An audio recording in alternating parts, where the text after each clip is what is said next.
Book of Heaven, Volume 18, February 11th, 1926. The human will is the woodworm that gnaws at all goods and the key that opens all evils. Each act of human will not connected with that of God forms an abyss of distance between creator and creature. I was thinking to myself, why so much fear in me, to the point of feeling my life missing in me, that may this never be, I might not do the most holy will of God entirely and completely. The mere thought of this destroys me. What would it be then if I came to the point of withdrawing, even for one single instant, from the supreme and adorable will of my Creator? Now, while I was thinking of this, my lovable Jesus came out from within my interior, and taking my hands in his, he kissed them with unspeakable love. Then he pressed them so very tightly to his breast, and all tenderness told me, "My daughter, how beautiful is my will operating in your hands. Your motions are wounds for me, but divine wounds, because they form the depth of my will, dominating, operating, and triumphant in you. So I feel wounded as though by another me. With just reason do you fear. If you went out of my supreme will even for one instant, oh, how low you would descend. You would reduce yourself as though from the state of Adam innocent to the state of Adam guilty. And since Adam had been created as the head of all generations, his will, withdrawn from his Creator, formed the woodworm in the root of the tree of all generations. Therefore all feel the ruins which the woodworm of the human will formed from the very beginning of the creation of man. Each act of human will not connected with that of God forms an abyss of distance between Creator and creature, and therefore distance of sanctity, of beauty, of nobility, of light, of science, etc. So by withdrawing from the divine will, Adam did nothing but put himself at a distance from his Creator. This distance debilitated him, impoverished him, unbalanced him completely, and caused imbalance in all generations.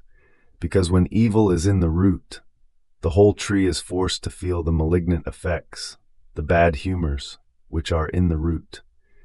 Therefore, my daughter, since I have called you as the first, and as the head of the mission of my will, this will of mine must lay in you the balance between you and the Creator, and therefore remove the distance which exists between the human will and the divine, so as to be able to form in you the root of the tree without bad humors, making only the vital humor of my will flow, so that the tree may not be jeopardized in its vegetation, in the development, and in the preciousness of its fruits. Now, if you wanted to do an act of your will, not connected with mine, you would come to form the woodworm to the mission which I have entrusted to you, and like a second Adam, you would ruin the root of the tree of my will, which I want to form in you, and would jeopardize all those who will want to graft themselves to this tree, because they would not find all the fullness of my will in the one in whom it had its beginning. Therefore it is I who cast this fear into your soul, so that my will may always be dominant in you. And all the manifestations which I have made to you may always be in vegetation, in order to form the divine root, trunk, branches, flowers, and fruits, without the shadow of your human will. In this way you would return to your origin, into the womb of your Creator, all beautiful, grown and formed with the fullness of the supreme will, and the divinity, satisfied in you of the work of the creation of man, would make its chosen people of the fiat voluntas tua on earth as it is in heaven come out from you and from the mission entrusted to you. Therefore be attentive, my daughter, and do not want to ruin the work of my will in you. I love it so much, and it costs me so much, that I will use all my infinite jealousies. I myself will guard my will, so that yours may never have life." I remained surprised, and I comprehended with such clarity what an act of human will means, compared to an act of divine will, and how the soul, by doing her own will, loses the physiognomy of her Creator, and stripping herself of the beauty with which she was created, she clothes herself with miserable rags. She barely drags herself in good. She acquires the diabolical likeness. She feeds herself with dirty foods. My Jesus, give us all the grace never to do our own will, which is like calling all passions back to life. So, almost trembling, I tried to plunge more deeply into the supreme will, and I called my celestial mama to my help so that together, in the name of all, we might adore the supreme will on behalf of all the human wills opposed to it.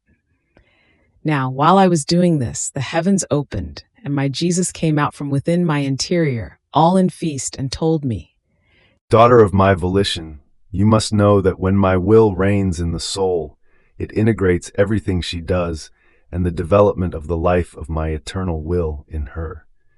So it was not you who called my divine mama, but it was my will that called her. And she, feeling called by a divine will which has always been whole and triumphant within her, immediately perceived that one from the celestial family was calling her upon earth. And she said to all heaven, Let us go, let us go. It is one from our family that is calling us to fulfill the duties of the family to which we belong. And here they are. Look at them, all around us, the Virgin, the saints, the angels, to do the act of adoration which you want to do, and the divinity to receive it. My will has such power as to enclose everything and make everyone do the same thing, as if it were one single act. Hence the great difference that passes between one who lets my will reign within herself and one who lives of her own self. In the first one there is a divine will that prays, that operates, that thinks, that looks, that suffers. At each motion of hers, it moves heaven and earth and connects everything together in such a way that all feel the power of the divine will operating in the creature and recognize in her the nobility, the likeness, the offspring of their Creator. And as daughter of the celestial family, all protect her, assist her, defend her, and long to have her together with them in the celestial fatherland. All the opposite for one who lives of her own will, which is the key of hell, of miseries, of inconstancy. Whatever place it opens, it can open only there where evil is. And if she does any good at all, it is apparent, because inside of it there is the woodworm of her will, which gnaws at everything. Therefore, even if it should cost you your life, never, never go out of my will.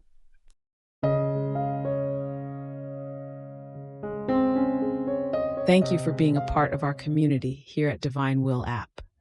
If you enjoy listening to Jesus' lessons on how to live in the divine will, please give this video a thumbs up.